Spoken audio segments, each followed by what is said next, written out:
warahmatullahi wabarakatuh. Perkenalkan, nama saya Triano Azla. Saya dari jurusan Perbandingan Mazhab.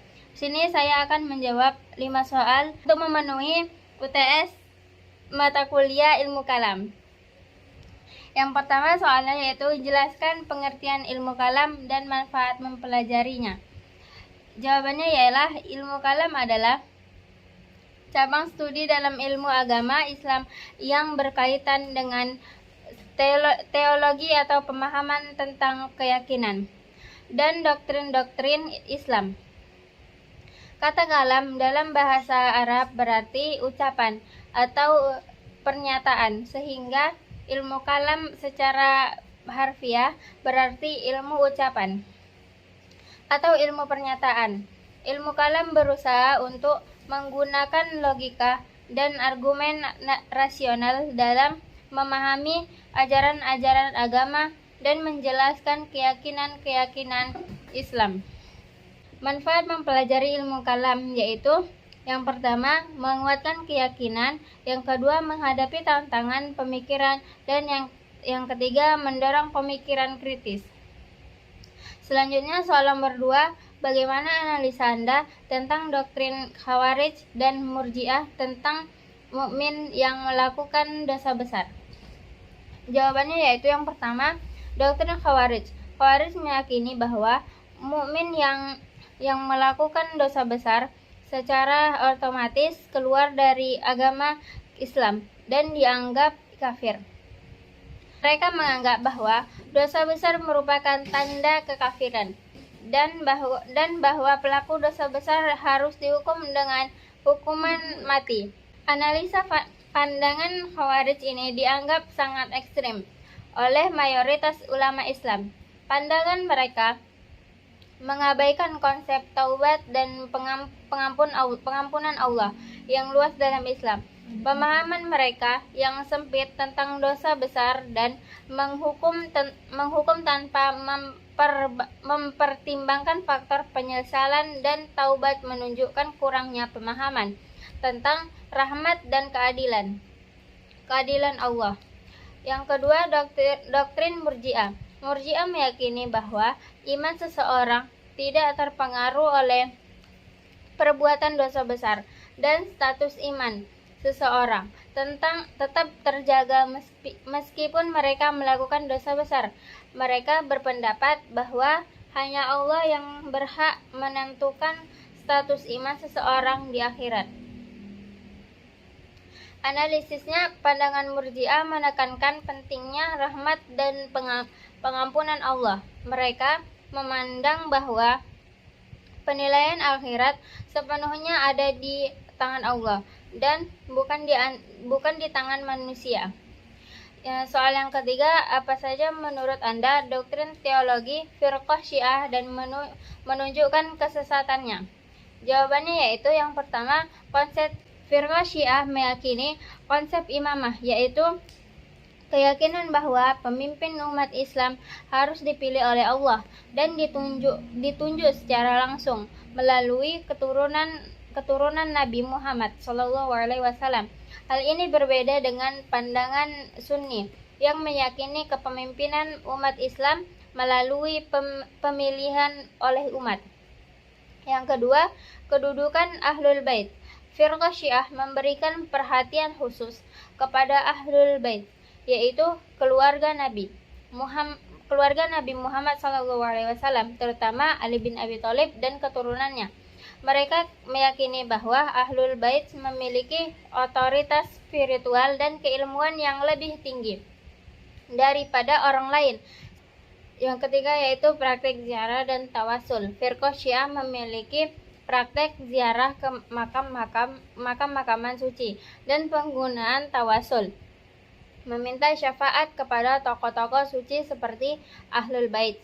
Beberapa kelompok Sunni mengkritik praktek-praktek ini dan menganggapnya sebagai penyimpangan. Dan soal yang keempat yaitu penafsiran Al-Quran. Firqah Syiah memiliki metode penafsiran Al-Quran yang berbeda dalam beberapa hal, menggunakan sumber-sumber tambahan seperti riwayat hadis yang dikaitkan dengan ahlul bait dan pemahaman spiritual khusus dalam memahami Al-Quran. Soal yang keempat, jelaskan dan beri analisa tentang perbedaan Qadariyah dan Jabariyah tentang af'al al-ibad. Jawabannya yaitu yang pertama, Qadariyah meyakini bahwa manusia memiliki kehendak bebas dan kemampuan untuk melakukan tindakan atau perbuatan secara mandiri. Mereka berpendapat bahwa manusia memiliki pilihan dalam melakukan kebaikan atau kejahatan, dan tanggung jawab moral atas perbuatan mereka ada pada diri mereka sendiri. Qadariyah meyakini bahwa Allah memberikan kebebasan kepada manusia dalam menjalani kehidupan dan bertanggung jawab atas tindakan mereka. Analisisnya yaitu pendekatan Qadariyah menekankan pentingnya kebebasan manusia dalam mengambil keputusan dan bertanggung jawab atas tindakan mereka. Hal ini konsisten dengan konsep keadilan Allah yang memberikan manusia kebebasan untuk memilih dan menentukan jalannya sendiri. Yang kedua yaitu Jabariyah. Jabariyah meyakini bahwa segala tindakan atau perbuatan manusia sepenuhnya ditentukan oleh takdir atau ketentuan Allah. Mereka berpendapat bahwa manusia tidak memiliki kehendak bebas sejati, dan setiap perbuatan manusia adalah hasil dari kehendak dan kuasa Allah atas kehendak Allah semata. Jabariyah meyakini bahwa manusia tidak bertanggung jawab secara moral atas perbuatan mereka, karena segala sesuatu yang terjadi adalah hasil takdir Allah.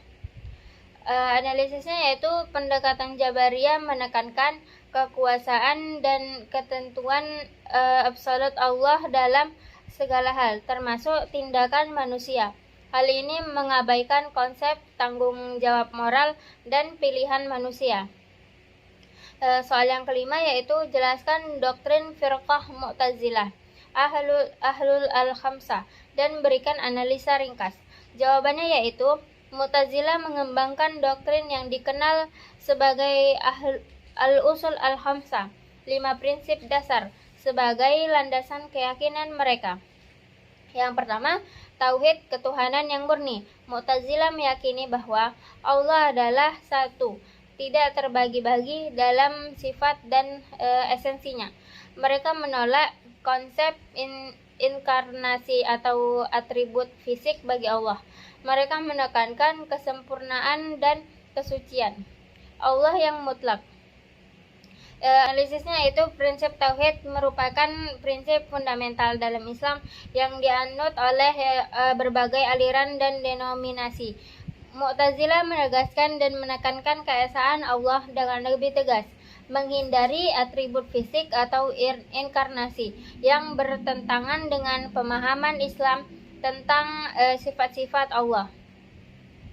Yang kedua yaitu keadilan Allah. Mu'tazilah meyakini bahwa Allah adalah Maha Adil dan berbuat adil dalam memperlakukan hambanya. Mereka menekankan bahwa Allah tidak akan menzalimi atau berlaku sewenang-wenang terhadap makhluknya. Analisisnya yaitu prinsip keadilan Allah adalah konsep yang diterima oleh mayoritas aliran dalam Islam.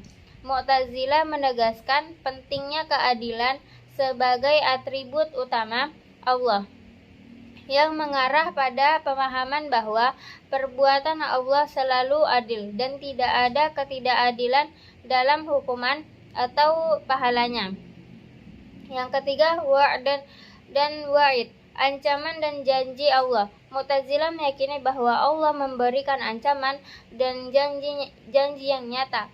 Dalam Al-Quran, mereka menekankan bahwa janjinya tentang pahala dan ancamannya terhadap siksaan adalah nyata dan akan diwujudkan.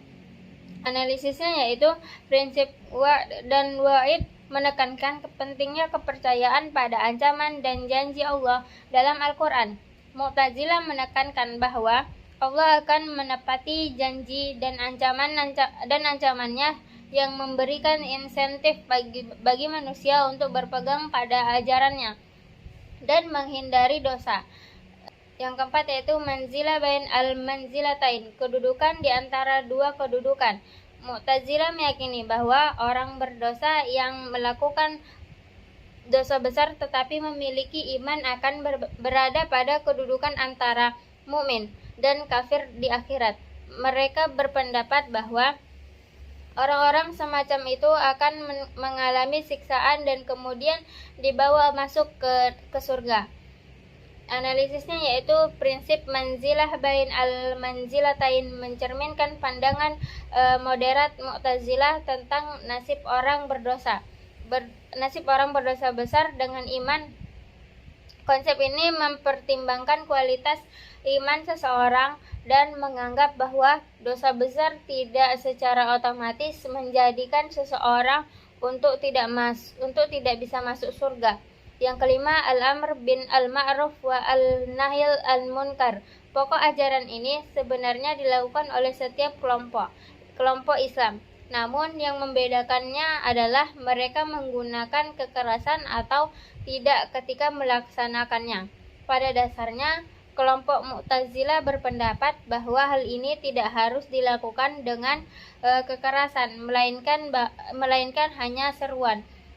Namun bila benar diperlukan dapat menggunakan kekerasan. Sekian dari saya, mohon maaf bila ada kesalahan. Assalamualaikum warahmatullahi wabarakatuh.